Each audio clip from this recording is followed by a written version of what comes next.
नमस्कार दोस्तों, आज की इस वीडियो में हम आपको मनुष्य के कर्मों के फल के बारे में बताएंगे। एक गांव में एक किसान उनके परिवार के साथ रहता था। किसान और उनका परिवार एक संत महात्मा की सेवा किया करता था। वर्टिकल बार और संत महात्मा के उपदेश पर उनका परिवार जरूरियातमंद लोगों की सेवा भी किया करता था। उनके परिवार में सभी लोग प्रेम भाव से रहते थे। वर्टिकल बार लेकिन उनका एक बेटा था जो कि दोनों पैरों से अपाहिज था। सेवा करते करते बरसों बीत गए। उसका परिवार कभी कभी यह भी सोचता था कि हम सब इतने प्रेम भाव से संत महात्मा और जरूरियातमंद लोगों की सेवा करते हैं, फिर भी हमारे परिवार में इस बच्चे के साथ ऐसा क्यों हुआ? इसका क्या दोष था जो वह अपाहिज है?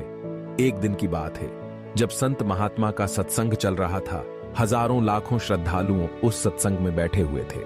संत महात्मा ने अपने प्रवचन पूरा करने के बाद कहा कि इस पूरे प्रवचन के विषय में अभी भी किसी के मन में कोई शंका हो तो वे बताए। हजारों लाखों श्रद्धालुओं के बीच उस अपाहिज पुत्र के पिता ने संत महात्मा से एक सवाल किया कि हे महात्मा, हम सब निस्वार्थ भाव से जरूरियातमंद लोगों की सेवा करते हैं और हमारा पूरा परिवार अहिंसा के मार्ग पर चलता है। कभी भी किसी के बारे में बुरा नहीं सोचते हैं, ना ही किसी का बुरा करते हैं। फिर भी ऐसा क्या गुनाह हुआ जो हमारा बच्चा अपाहिज पैदा हुआ? फिर गुरु ने जवाब दिया, वैसे तो मैं यह बात नहीं बता सकता, फिर भी आपके मन में दुविधा है तो सुनो। यह जो बच्चा है जो दोनों टांगों से बेकार है, पिछले जन्म में एक किसान का बेटा था। रोज खेत में अपने पिता को दोपहर में भोजन का टिफिन खेत में देने जाया करता था। एक दिन उसकी माँ ने उसे दोपहर में 11 बजे खाना लगा कर दिया और कहा कि बेटा खाना खाकर पिताजी को टिफिन देकर आ। इसकी माँ ने खाना परोसकर थाली में रखा कि इतने में उसके किसी दोस्त ने आवाज लगाई तो यह खाना वहीं छोड़कर अपने दोस्त से बात करने बाहर चला गया। इतने में ही एक कुत्ता घर में घुस आया और उसने थाली में मुंह डाला और रोटी खाने लगा। लड़का जैसे ही घर में वापस आया और कुत्ते को थाली में मुंह डालता हुआ देखकर पास ही में एक लोहे का बड़ा सा डंडा पड़ा हुआ था, उसने यह भी नहीं सोचा कि खाना तो झूठा हो चुका है।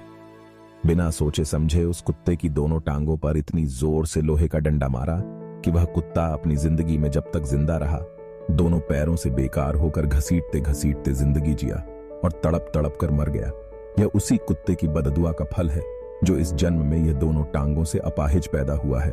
संत महात्मा ने कहा, पुत्र, इस संसार में इंसान को अपने अपने कर्मों का फल भुगतना ही पड़ता है। इस जन्म में अगर किसी की टांग तोड़ी है तो स्वाभाविक है कि अगले जन्म में आपकी टांग टूटनी ही है। अगर आप किसी को नुकसान पहुंचाओगे तो आपका भी नुकसान होना ही है। इस जन्म में नहीं तो अगले जन्म में। इसलिए जो भी कर्म करो सोच समझ कर करो। आप अपने कर्म फल से नहीं बच सकते। आप जहां भी जाते हैं, जो कुछ भी करते हैं, आपके कर्म ही आपको शांतिपूर्वक देख रहे होते हैं। किसी भी दिन आपको आपके कर्म का फल पृथ्वी पर वहन करना ही होता है। इसीलिए हर समय उचित कर्म करना अनिवार्य है।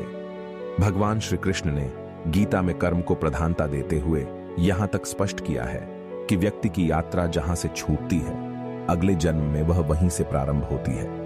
जो प्रकृति के नियमों का पालन करता है वह परमात्मा के करीब है। लेकिन ध्यान रहे, यदि परमात्मा भी मनुष्य के रूप में अवतरित होता है तो वह उन सारे नियमों का पालन करता है जो सामान्य मनुष्यों के लिए हैं।